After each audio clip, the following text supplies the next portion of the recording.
किस लिए? तुमने बुलाया इसलिए। আমি তো ডাকিনি।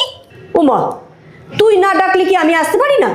না না, তোমারই তো ঘর, তুমি যখন আসবে, যখন খুশি আসো। কি বলছে? হ্যাঁ, যখন খুশি আসতে পারো, কি অসুবিধা? হ্যাঁ নিশ্চয়ই। আরে বাবা, আমি আমার মেয়ের ঘরে এসেছি। আরে মেয়েটা কি পড়াশোনা করছে, কোথায় কি করছে না করছে, খাওয়া দাওয়া কি করছে, এগুলো দেখতে হবে না আমাকে?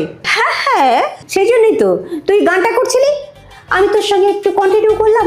হ্যাঁ, গান গান ওই আর কি, যখন টেনশন হয় তখন একটা গান হবে। টেনশন? কিসের টেনশন? হ্যাঁ, টেনশন টেনশন, কত টেনশন বলো তো। আমি এখানে কেন এসেছি? পড়াশোনা করতে। এবার পড়াশোনা করতে হলে কত চাপ বাড়ে, কত স্ট্রেস হয়, টেনশন হয় আর কি। ওই জন্য আর কি। আমি তো সেই জন্যই এসেছি রে।